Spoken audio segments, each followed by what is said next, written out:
আসসালামু আলাইকুম everyone, welcome করছি আমার ঈদের দ্বিতীয় দিনের ব্লগে।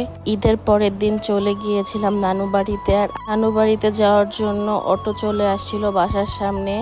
তো অটোতে উঠে পড়ি আমি, আম্মু, রুষা। আর আমার আর আম্মুর ড্রেসটা একরকম থাকার কারণে রুষা খুব কষ্ট পাচ্ছিল। তারপরে হাতে মেহেন্দি পরেছিলাম, যেহেতু ঈদে মেহেন্দি পরতে পারিনি। প্রতি বছর নানু বাড়িতে ঈদ করতে খুবই ভালো লাগে, আর আমার শৈশব কেটেছে নানু বাড়িতেই। চলে আসি নানু বাড়ির সামনে।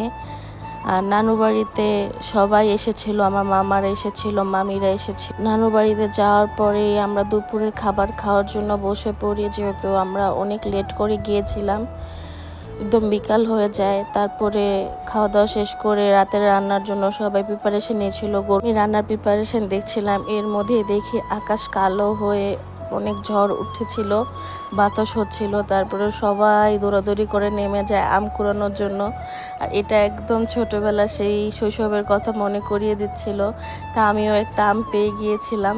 তারপরে আম্মু দেখেছিলাম আম কুড়াচ্ছে, তো অন্য আরেক মামার বাগানে চলে যায় আম খোঁজার জন্য। তো আম্মু 5টা আম পেয়েছে। তো সবাই খুবই এনজয় করছিল, প্রত্যেকের হাতে আম।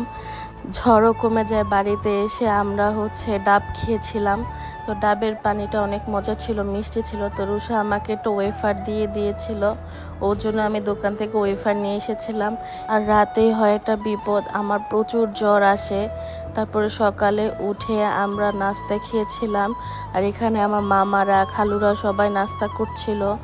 তো আমি একটু খেতে পারছিলাম না, কারণ আমার প্রচুর জ্বর ছিল, গলা ব্যথা ছিল। স্টিল এখনও আছে গলা ব্যথা। আমার জন্য সবাই দোয়া করবেন। অনেক কষ্ট করে খেয়ে তারপরে রেডি হয়ে চলে গিয়েছিলাম আমার বড় খালামণির কবর দেখার জন্য। 5 মাস হতে যায় আমার বড় খালামণি মারা গিয়েছে। সবাই আমার বড় খালামণির জন্য দোয়া করবেন, আল্লাহ যদি ওনাকে জান্নাতবাসী করে। খালামণির কবর জিয়ারত করে চলে গিয়েছিলাম মেজো খালার ঘরে। ওইখানে খাওয়া দাওয়া শেষ করেই তারপরে একটা ঘুম দেই, অনেক জ্বর চলে এসেছিল। তো সবাই ভালো থাকবে।